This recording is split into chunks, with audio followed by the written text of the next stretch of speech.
At issue this week, Canada's Online News Act. Google and the federal government strike a deal to keep Canadian news on the platform, and for the tech giant to pay $100 million annually to news outlets. This is a historic development.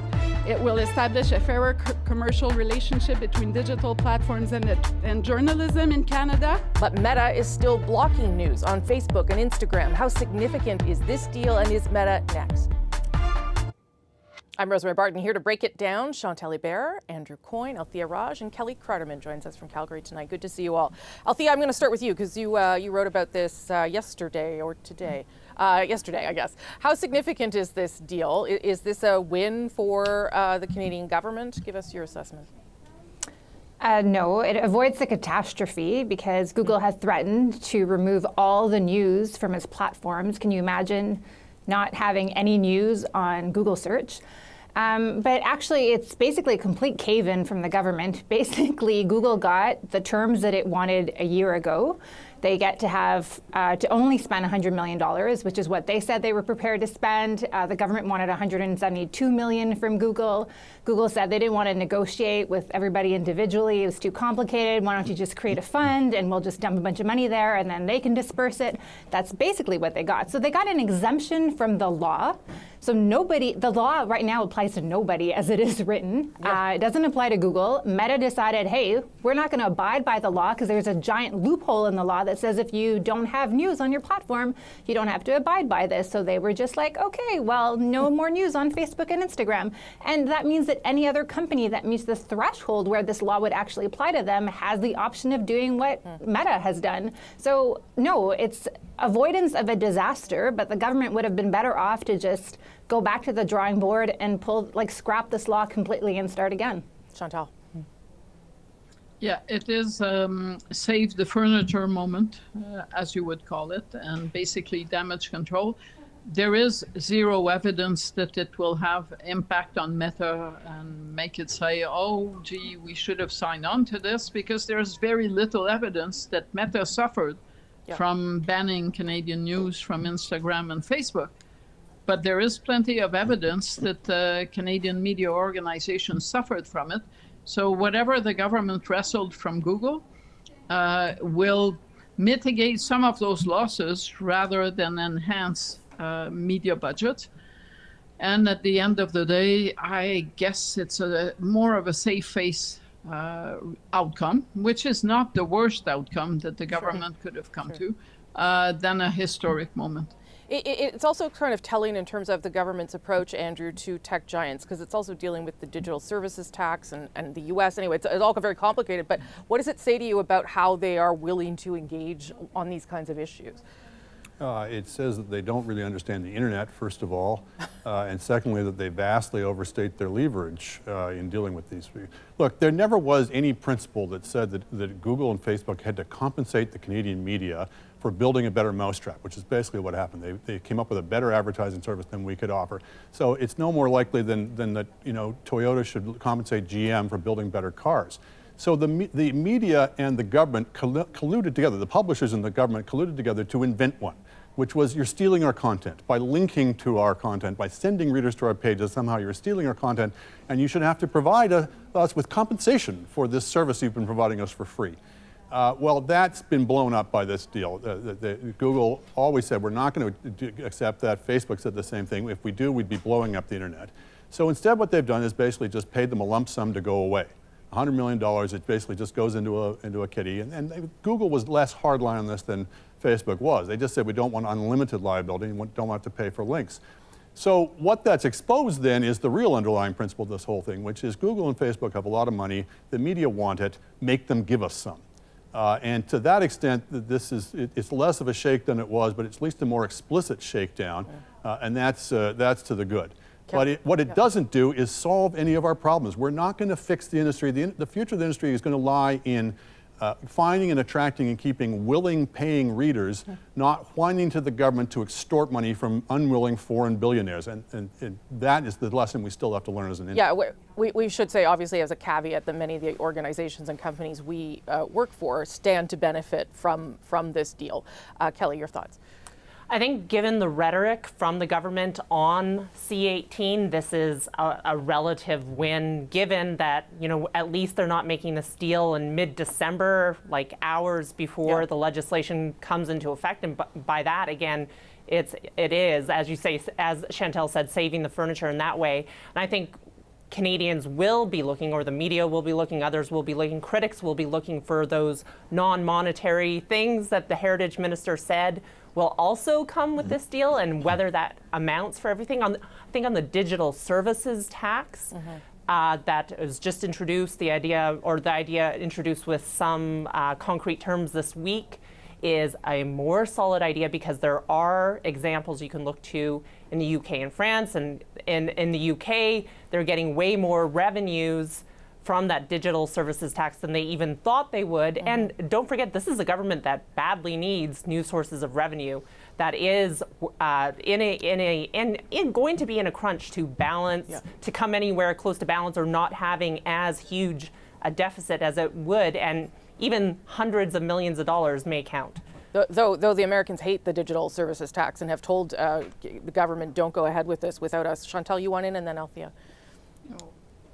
Yes, well, it is a main point of friction with the Biden administration. What comes next, I can't tell. But what's interesting about this is, yes, the government needs more revenue. So I'm not sure I missed the announcement that said all the revenues will go to the Canadian media rather than the government bottom line. But the merits of the digital services tax, it's a simple idea that does not have government picking winners and losers, and that actually brings revenues based on formulas that have been tried in other jurisdictions that are comparable. Well, I wonder, Althia, is that not the better solution here, rather than what they've come up with? I have long argued that it would have been a lot simpler, instead of having C-18, or what we now know it as the Online News Act, to just levy a tax on any big tech platform that, choose your poison, and then use that to either fund the current local journalism labor tax credit, or create a fund, as will be created with Google, and get an independent third party to disperse it, as opposed to this idea of paying for links. But it's mostly because the way the legislation didn't need to be drafted in this way, with this gaping hole in it. And we're talking about so many different things. Like, I don't agree with Andrew. I don't know how journalism in this country survives without some form of government assistance, because quality journalism is really expensive to produce. And I don't know that we have the philanthropic culture, for example, of the United States, to allow not-for-profits to fill in that space. And I don't want to live in a country where, only kind of the elites can afford subscription to real journalism, and everybody else is doing clickbait and reading fake news on Facebook. So there's we're talking about three different things at the same time. I think there's a valuable conversation to have about whether or not the government should have a role to play, and what that role should look like. I think it's very clear that this new law doesn't work, and probably will not work in the future, so they should revisit it. And as far as the digital service tax, 3% on people who make more than $20 million a year advertising from Canadian social media users and digital users like Spotify, for example. The government wanted to work with international partners. That doesn't seem to have materialized, so there may be a new tax in the new year. Quickly, Andrew, quickly, Chantal, quickly. Well, that's a very large debate to get into, so I don't propose to try at this point. I'll just say I agree that the digital service tax is a much better way of approaching it, rather than this kind of elaborate cross-subsidy schemes. The problem is that we're supposed to be doing this in concert with our other allies, with other countries around the world, and we're not doing that. Chantal, last word to you. I have suspected for a long time that we've gone wrong on how to resalvage quality journalism in this country, because we've confused it with saving or making virtual the old models of the National Post, the Globe and Mail, the Toronto Star. I'm not sure that that's the way to go. Maybe you need to break everything down and start with different models. Okay, and the other problem that we didn't talk about, frankly, is that this $100 million pot the majority of which may go to actually broadcasters and not to local papers. And like the idea that people have in their mind may not actually be who ends up getting the money. Okay, this is like a much bigger conversation, which we will have. And Kelly, you're going to start us off in the next block. We're going to leave this one here. When we return, we'll take a look at Alberta's first use of the Sovereignty Act. The federal government can act to regulate federal projects on federal lands and international, but they cannot use their power to invade our jurisdiction. What kind of message is Premier Smith sending to Ottawa by invoking the act? That's next on The National.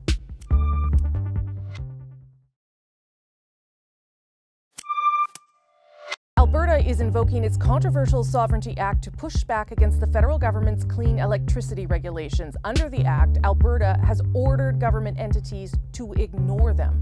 We developed this legislation to shield the province from federal intrusions, and we're using it now because the consequences of this particular overreach would be so severe. We were actually headed towards finding a pathway to doing this in a way that would work for Alberta and for Canada.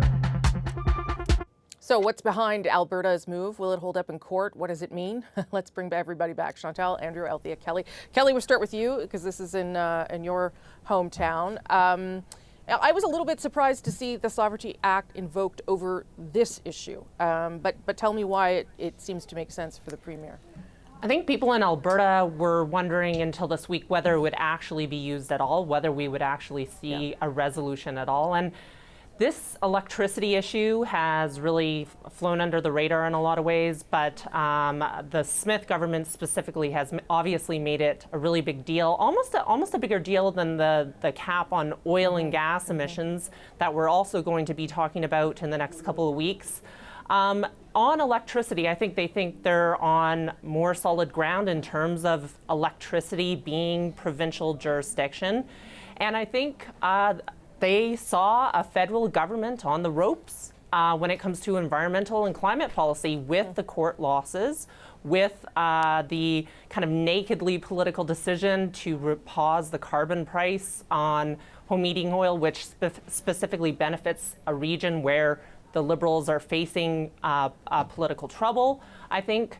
And you're seeing that from Scott Moe in Saskatchewan too. There is a sense that there is momentum here and that this was the time to challenge this. And you see someone like Natural Resources Minister Jonathan Wilkinson, who said he was speaking to the Alberta government in good faith. They never mentioned the Sovereignty Act. Yeah. The word from the Premier's office and the Premier is that this was not moving at all, and you can decide who you want to believe. The Smith government did signal in their speech from the throne in October that they would be using the Sovereignty Act. So in a way, the federal government, if they're reading their clippings, shouldn't be surprised. Chantal?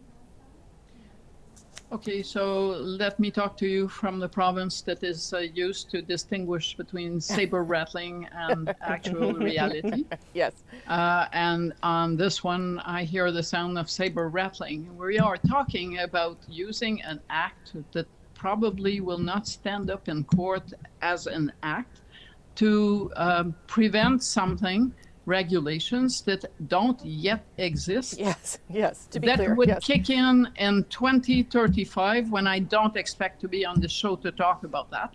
Shoot. Because I'll be long gone. To me, and I say it with all the respect that I have about unanimous resolutions from the National Assembly that we get regularly, this is as much impact in the real world as a unanimous resolution from the National Assembly. And if you have not seen the earth shake when they happen regularly, it's probably because that is the impact that they have. Very little. Okay, so if it's kind of pretend, Andrew, an act that may or may not hold up for regulations that don't currently exist and we don't know about, what are the politics then? What is the benefit for the Premier here? Well, it's symbolic, as she herself acknowledged. It's a long way from the origins of the Alberta Sovereignty Act. You know, in the Free Alberta strategy drafted by one of her closest advisors, it was supposed to be basically a revolutionary act. They were going to throw off the yoke of federal law. They were going to essentially just pick and choose which laws they would decide to obey. They would reject court rulings to the contrary, et cetera, et cetera. What you get here, on top of everything that's already been said, is a bill that doesn't really do anything. The people that it forbid from cooperating with the federal government aren't actually required to cooperate with the federal government. The people whose cooperation is required, the private power operators, are not covered by the Sovereignty Act. So she resolves the dilemma, of course, in the absolute pièce de résistance of the whole thing by saying we're going to nationalize parts of the industry just so that we can tell them to disobey the federal law, which is a remarkable version of conservatism. So it is preposterous. Meanwhile, something real is about to happen in Saskatchewan next door, where as of January 1st, Premier Moe has told both the natural gas and the electrical utilities to stop collecting the federal carbon tax, which essentially exposes the executives of those corporations to potential legal liability. That is about to get real in a hurry. The Alberta thing is, God knows, it's to put on a show. Althia. Well, the Saskatchewan thing, it's interesting if it means also that people's rebates will suddenly become a lot lower. If you're used to getting $1,000 plus and suddenly you're getting like $300, maybe people will be like, hey, wait a second. But to go back to Alberta, I was struck a few weeks ago, Jonathan Wilkinson, the federal natural resources minister, was at a Canada 2020 conference. It's like a big L liberal think tank that says it's not a liberal think tank. And he was talking about his relationship with the premiers in a conversation with Lisa Raitt. And he talked about how he doesn't actually have a good relationship with Scott Moe. But in Alberta, there is like blushering at the political level with Danielle Smith. But when it comes to actually like getting work done, the federal government actually has a really good, these were his words, working relationships with Alberta. So to me, what happened this week is basically a negotiating tactic, because clearly the negotiations are not going where Danielle Smith would like them to go. At the same time, I find it mind-boggling that you have a premier who also said, no, we want to pause wind turbines and solar panels and that development of that energy. And oh no, clean energy, this is terrible and we cannot adapt. So I do wonder what the real issue is in Alberta. Like, I noticed that we're not talking about healthcare reform anymore. I mean, Kelly has written about it, but very few other people have. And so, you know, what is this distracting from, I think would be my question. Well, let's ask that to Kelly. Is it distracting from something, or is it to focus on something else? Is it to get people to not think about the cap on oil and gas once those come in the weeks ahead? I always think that any push against Ottawa is absolutely a distraction from domestic issues and from domestic provincial issues like healthcare, like education, things that provincial governments are responsible for. Danielle Smith wins in many ways, though, when she talks about fighting with the feds. It plays to her party, but it also, plays to concerns that people have about inflation, about costs. We have big problems in our electricity system, in our backyard, that exist completely separate from these federal regulations. And those grid reliability issues go back to the nature of a free market system that Alberta has that most provinces do not have. And there's a lot of cleanup that the Smith government needs to do that it could have done without the Sovereignty Act, without, there could have been some kind of provincial intervention in the market without the Sovereignty Act. This is politics, but here we are on national TV talking about electricity policy on the prairies. So maybe Danielle Smith is happy right now. We will take a short break here, but when we return, we'll look at Pascal St-Onge being asked not to speak French by a Conservative MP. That's next.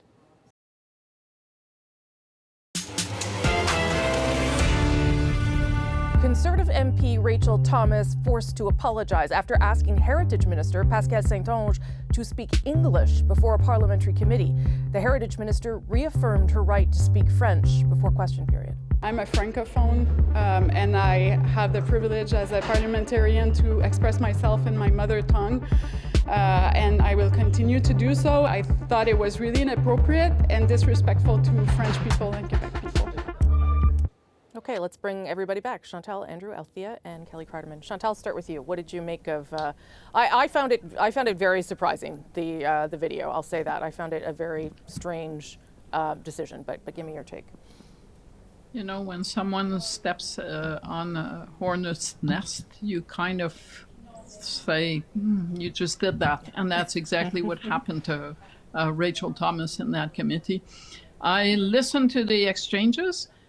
And the note that the minister had been answering sometimes in English to her Liberal colleagues, but not to Rachel Thomas and the CPC. I thought somehow this sounds straight out of central casting. I'm not going to go the road of disrespect, etc., which is all part of it. But the Conservatives, starting with the party's leader, have been using the platform of the House of Commons for social media purposes. They are basically treating it as a theater for a soliloquy, or if they can help it, with a hapless Liberal minister as a prop for what they are doing. And I'm guessing that part of the calculation here is, wouldn't it be nice if I got answers in English so I could show my social media viewers how hapless this minister is? But she keeps answering in French and I can't use it. See, I wondered whether it wasn't, let's see if I can trip up this person whose first language is French in English so that I can embarrass her further. I don't know the motivation, but the demonstration of Chantal says, Andrew, disrespect to both official languages was kind of shocking. Well, and clueless. I mean, if you don't know enough to know that telling a Francophone to speak English is going to set off some fireworks, I kind of wonder whether you're eligible to play in this league. And it is another drip, I guess, of, are the Conservatives kind of ready for prime time on this? They were doing quite well in Quebec recently. They were up above 20%.